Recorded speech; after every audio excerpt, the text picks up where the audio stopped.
Anthony Burgess, a 30th novel just published, 30 novels, 20 other books, great readership, vast reputation. Are you content with what you've achieved? Well, I would contest this business about the great readership or the great reputation. I've always regarded myself as somebody who does the job for a living, primarily, but I'm not content. I don't think any writer is content with what he's done. I think the whole business of writing is so difficult that one hopes that one can someday write a good book. I say that with total sincerity. I think we're so aware of the faults in every book we write, the faults which spring from ourselves rather than from defective technique, that one hopes someday to present a better self in the book one produces. In England, of course, one is always told that, one writes too much, but I think we're sort of subject to the influence of people like E.M. Forster, Virginia Woolf, T.S. Eliot, who wrote so little. Yeah. Are there faults in the last book? Oh, yes, but I won't point them out. I'll leave that to the critics. One breathes a kind of sigh of relief when the critics have not noticed a sticky patch, and indeed sometimes praise the sticky patches, eminently well done. No, I'm well aware of the faults of the novel, but this is true of every book I write. Do you care about the critics? Unfortunately, I do. One never gets over that. I think even Somerset Maugham at the age of 91 could be hurt, and I'm especially hurt by a particular review, which I won't specify, in a particular paper for which I write, which seems to me to be a personal attack rather than an assessment of the book itself. That does hurt a great deal.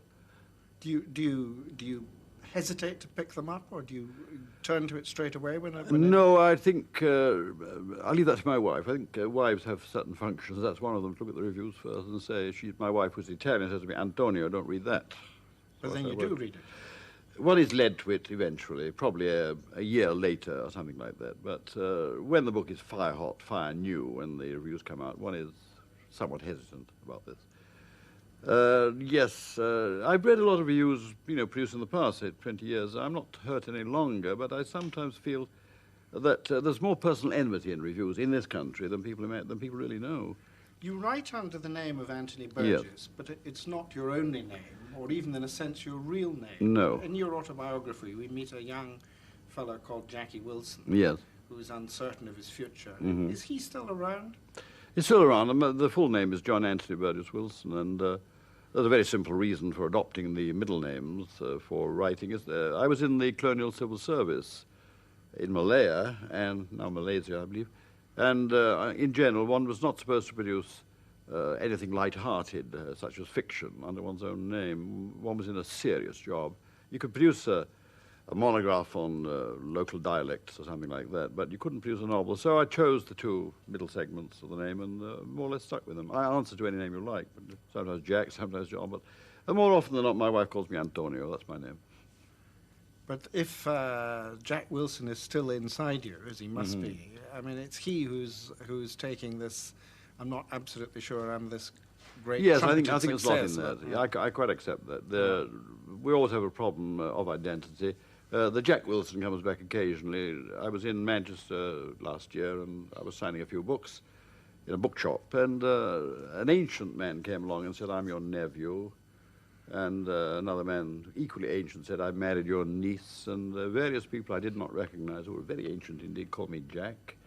But the real Jack callers are nearly all dead, alas. You have happy memories of Manchester in your childhood?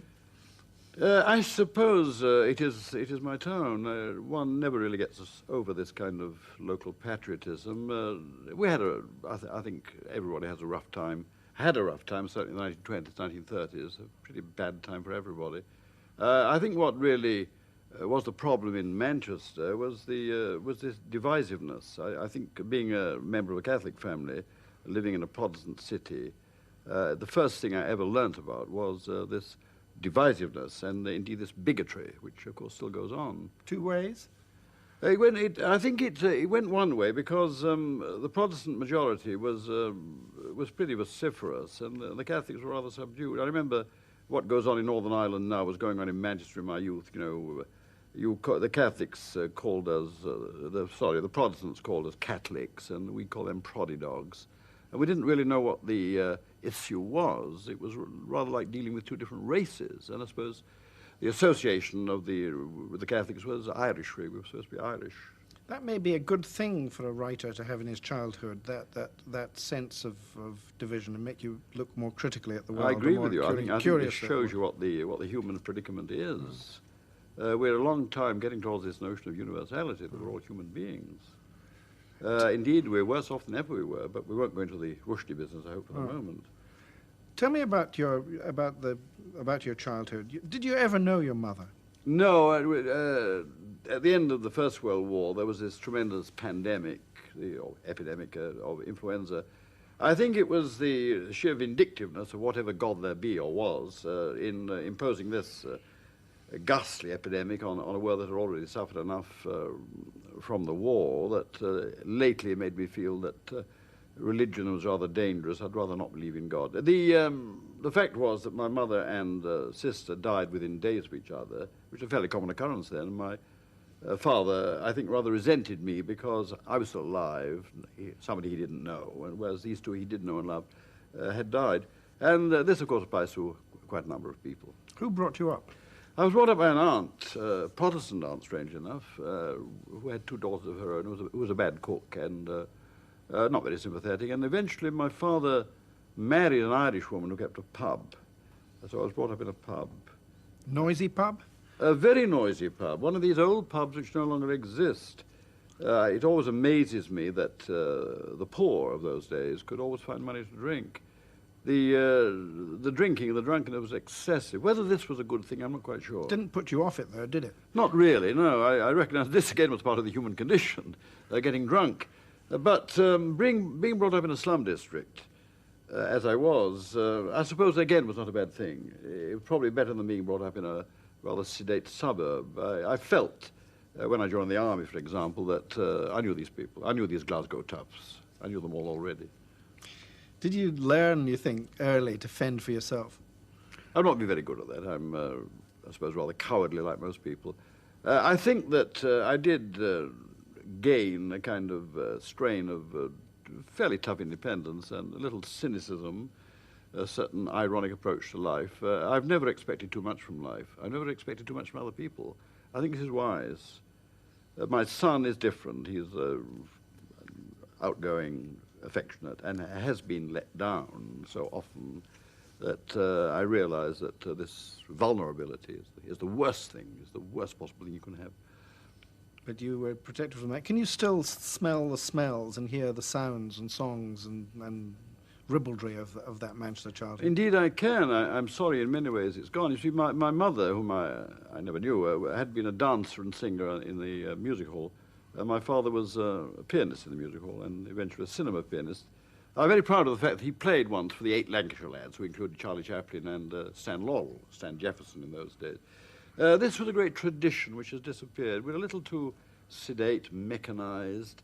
I look back with a nostalgia, a sort of factitious nostalgia, because I was not there to this age. Of course, J.B. Priestley was doing it, you know, always writing about it. But you're actually saying that you felt the family was an entertaining family. There was Indeed something it of was. that in Indeed it. it was. Yeah. I think the old tradition of, well, everybody played the piano, everybody sang songs. There was a certain life in the streets. Perhaps we were all ill, undernourished, poverty-stricken, but this notion, it came up, I think, with Somerset Maugham, whose new biography I've been reading, who still had this nostalgia. He wrote Liza of Lambeth, which was about this impoverished East End, but still it was more alive, more vital than anything that came after. Getting an education must have lifted you out of that working class background a bit, or lower middle class background. Well, I think that the Catholics in England, of course, have always had trouble with education. The Catholics were not allowed university education until 1829 with the Catholic Emancipation Act. And, of course, there was no tradition in any Catholic family up north of getting an education. If there was talent, you went on the stage, like the Beatles, like George Formby and the rest. I, with some difficulty, managed to get an education. With some difficulty, I had to work for a couple of years, save money, and get to the university. This, in a sense, did cut me off from that tradition.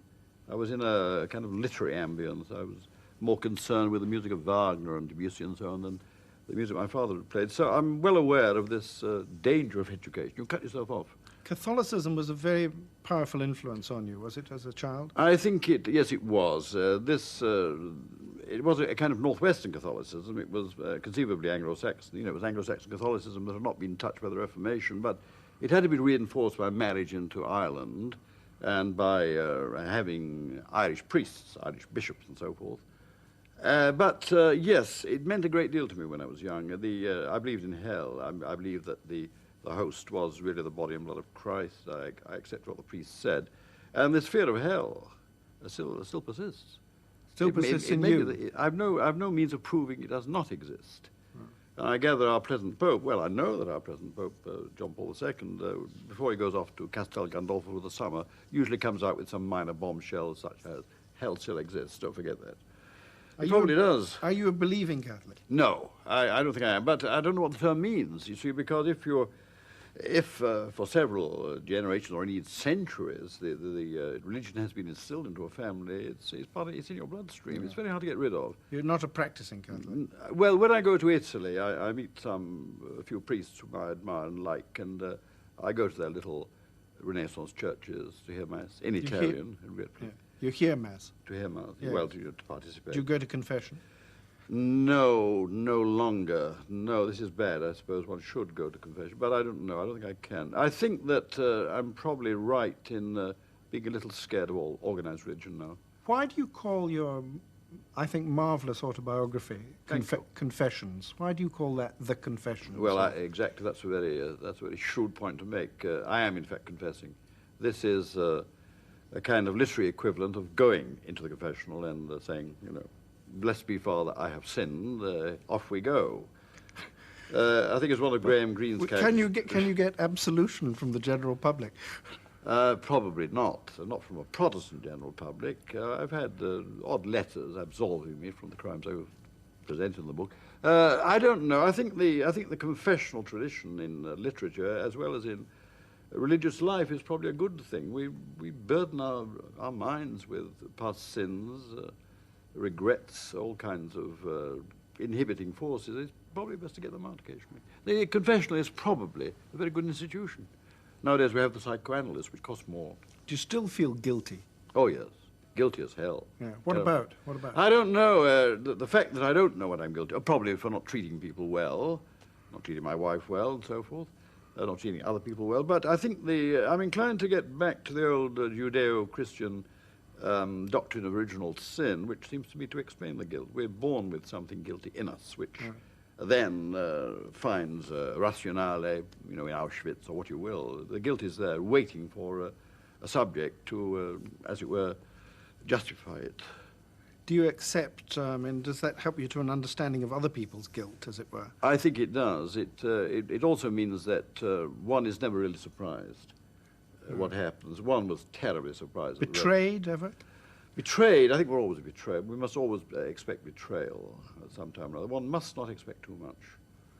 This is because the guilt in oneself does relate to the imperfections in oneself, which are part of the human condition. In the autobiography, there's a very frank account of your relationship with your first wife. Yes, indeed. Were you more hurt by that, in fact, than you let on in the book, or not? I suppose, yes, I think you're right. I think one way of, as it were, shedding the sense of betrayal was to get it on paper, where it becomes something else. On the other hand, we're all free. My first wife was Protestant Welsh. The Welsh, I think, on the whole, are more sexually given than the other Celts. I mean, the Irish drink, the Scots drink. They're not a very sexually minded race, either of them. But the Welsh are given to that. My first wife honestly believed that free, indiscriminate sexual congress was not a bad thing, because this prevented one from identifying it with love. She said love was a different thing altogether. She may have been right, but as we know, when we see, then the knife comes out. We can't so easily overcome our primitive instincts. Yes, there is a certain measure of sense of hurt, betrayal, but this is all over now. You say somewhere that one of the reasons you live in Monaco is that it's a Catholic place and that there's a sense of homing about it. Is that serious? It's one of the reasons. When I married again, I married into Europe. Yes, there's a certain sense in which that is true, that if one hears the Angelus bell at 12 and sees people occasionally making the sign of the cross, you feel you're home. I've never had much, much pleasure in travelling to the Protestant south of this country. I feel that London is an alien city in some ways, a Protestant city, with a Protestant monarch. Try Kilburn. Well, I know. But Monte Carlo seems to some of us a sort of camp for rich, displaced persons. Monaco. Yes, rather than a home. Is that not? There's not something in that? There are a lot of exiles there. Yes, a great number of exiles. On the other hand, it is a genuine Catholic principality, where I feel a little at home. Unfortunately, what you say is true. There are too many exiles from Milan, indeed from England, people with money. I gather there's one policeman to every 5 inhabitants. That's to protect wealth. I'm not wealthy being a writer. But one has to live somewhere, and to go into the reasons why I'm there would take too long. But the fact is, I was living in Italy with my wife and our son was going to be kidnapped. I was told this by an ex-mafioso, and so we got into the car and ran to the next state, which happens to be Monaco. Simple as that. You said Europe, and you have a great sort of sense of Europe. Yes, I think so, yes. And try to bring that into your books. I think so. Of course, we're all going to be Europeans. We're already supposed to be Europeans. We're all going to be very genuinely Europeans very soon. I don't think the English are ready for it. Do you feel that more than feeling English? Yes, I think that must be so, because my family was never part of the Reformation. We never had any part in the English Reformation. We had no part in Henry VIII's church. And indeed, when James II was driven out of England, we lost our last Catholic monarch. My father always said to me, son, he said, don't give allegiance to any monarch, a Hanoverian Protestant. Your last monarch was James II. This ran in the family, and it may seem romantic and stupid. Oberon War would certainly say so, but I can assure you it's genuine. What do you enjoy about living in Monte Carlo? Not very much. I enjoy... what do I enjoy? I enjoy going to the casino. I enjoy seeing the valley. I enjoy breathing in the polluted Mediterranean. But the principality itself is becoming full of skyscrapers. It's becoming a commercial centre. It's becoming, as you suggest, a bolt hole for people. Do you feel English still? Oh, yes. I think the more one lives abroad, the more one tends to emphasise one's Britishry or Englishry. I come back to England for very small things like English sausages, English cheese, English beer, pubs and the like. Might you come back and live here? To die here, undoubtedly. I suppose the time is coming to think about that. And my family is buried up in Manchester, Moston Cemetery. I might be ready there. I don't know. But this is a problem that faces one in one's 70s. One, obviously, by any actuarial standards, has not long to live. So one had better start thinking about death. Wasn't it Jung who said it's stupid, it's neurotic to avoid the subject of death in old age? I think he was right. Do you think about death a lot? A good deal, yes. A good deal. Every day? Every morning, yes. I think one has stupid ideas. I feel sorry for my heart. My heart has been beating for 72 years. Got a break, got a rest. It seems unfair to a heart. I mentioned this to a doctor who said, don't worry about your heart. Your heart likes doing that. But in the press release about Any Old Iron, you actually tell us that your heart is thumping away quite merrily. It's thumping away, certainly. And you tell us that your sex life is still going strong. Strong enough, yes. Not so strong as that of younger people, but I think the sexual instinct is very slow to be killed. In the novels that you wrote when you were in the colonial service, yes. in Malaya, there's a very particular sense of being in a particular place at a particular time. Has that gone from your writing with this search for a wider scope? Hard to say. I must leave that to you and the critics. But indeed, you're right to mention this beginning, because I had a very strong feeling when I began to write and publish fiction that here was a place which was going to disappear from the British consciousness before long, namely Malaysia, and it had to be written about. And I suppose there was a kind of deliberate attempt to encase the atmosphere of the place in fiction. I knew it had been done by William Somerset Maugham already, but good as he is, and as much as he's recognised as the real fictional authority on Malaya, he never knew the people, he never knew the language. I did, and I was able to write from the inside. Was writing that sort of novel a different sort of activity from writing the grand, ambitious novels of your more recent work? I suppose one can say that, I suppose every novelist feels, that every young novelist feels that it's great fun. The writing of fiction is great fun at first, because you're inventing characters, you're manipulating them, a sense of power, a sense of delight in manipulating language too. But as time goes on, and when one has, composed one's 30th novel, one realizes that one has been playing with fire all the way along. It's a very difficult form, a very difficult art form indeed, and the disciplines, the techniques involved are tremendously difficult. But are you now deliberately choosing to subsume great areas of subject matter into a new book?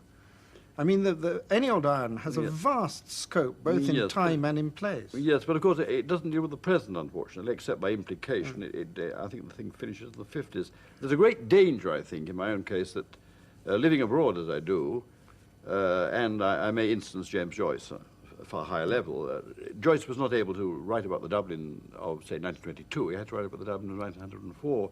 I think I must hide myself away in some London suburb and get around, listen to the speech, read the papers, and attempt to do what a novelist should do, namely deal with his own time. I mean, you're saying that that's not what you've been doing recently? I don't think I've been doing that recently, but I don't think perhaps it matters a great deal. Right. Dickens didn't deal with his own time. He dealt with, about 50 years back. There's nothing wrong with that, but on the other hand, one possibly has a duty to explain to one's, contemporaries, one's younger contemporaries especially, what the world is they're living in. And the Thatcherian world is a reality, and I haven't touched it. So there will be more novels? If I live, yes. It's my trade. When you returned from the East, you were told that you wouldn't live, that you would Indeed die. I was, yes. Did you believe it? No, I don't think anybody does. Looking back now, I see that I was driven out of the colonial service, I think possibly for political reasons that were disguised as clinical reasons. My poor first wife was told that I had an inoperable cerebral tumor, and they gave me to cover themselves a year to live. She tried to keep the secret, but could not, and eventually divulged it to me. I didn't feel too bad about it. I felt it was not true. In any case, I'd been given a year. I've not been given a year since. But you sat down and you didn't reach down, for the bottle. You sat down and started to write. I sat down with a sense of duty to my prospective widow and tried to make little money. It was very difficult. You could never make much money with writing, to fulfill what talent I had and produce the works I did. It can be done. If you write 2,000 words before breakfast, you've got the rest of the day to yourself. And I did, in fact, produce very nearly 6 novels in that year. This, of course, didn't earn admiration. This earned resentment and sneers. Have you written your monthly novel yet, Burgess? That kind of thing. Do you still write so fast? No. But I think that nobody can write without discipline. You can't say, let's wait for the inspiration to come. It doesn't come. It doesn't work. So do you sit down at a desk every morning? Yes, sit down at the desk. Every single morning? Every single morning, including weekends, yes. This morning? Oh, this morning I'm in London. I'm on a sort of holiday. I'm with you. I mean, this is not a working day. Do you rework what you've written? Do you go back over it? I don't rework it. The way I write has much to do with the way I write music. You see, look at it this way, a very simple way of looking at it. The music paper, especially scoring paper, is very expensive. You can't afford to spoil anything. You'd better get it sorted out in your head, in your ear, in your inner ear, before you get it on paper. Like Sibelius. Sibelius heard the whole symphony and then wrote it down without making any changes. I like to get a page organised. And the book? Acceptable, and then the next page, and the next page, and so on. And do you think the whole book through before you... I don't think anybody can. I think one can roughly proceed up to a point. I think, wasn't it E.M. Forster who said that in Passage to India, he got it as far as the Malabar Caves, but not further. And Joyce said, don't work too much at thinking what the characters are going to do. They'll take over. Some people say that when the characters and the story are humming along, you can't resist the temptation to show off a bit, to put in wordplay, to tell us about language. I don't know why people call this showing off. I should imagine it was... does Rabelais, does Shakespeare show off? Does Shakespeare show off? Shakespeare's always introducing strange words like Orgulus. They kissed away kingdoms. That's a very daring thing to say. But grates me the Antony Cleopatra is a show-off play, if you like. But I don't feel that. I don't feel that at all about my own work. I think that our Shakespeare's our great model, always. I mean, he's the man we should read, learn from. And he was a tremendous player with words. Yeah. Nothing wrong with it. But they're there for our entertainment, or because they're utterly germane to the stuff I of a think it's particular book? possibly an unworthy feeling, an unworthy conviction that in fiction, or in any kind of verbal art, words should be one of the characters. Words should be characters. Language should be a character in itself. I'm not suggesting that what I write is superior. God forbid to say what Freddie Forsyth writes, but it's two different ways of writing. Freddie Forsyth gives you a transparent language. You can look through it and get at the action itself. Whereas with me, the language is a bit more opaque. It's just the way we are. Is autobiography a sort of fiction? You talk as if yes. you're... Oh, yes, I think so. One manipulates the past to some extent. The past doesn't just flow over one. One does make the past to some extent. How different will the second volume of your autobiography be from the first one? The second volume is written, is completed, but it has not yet been published.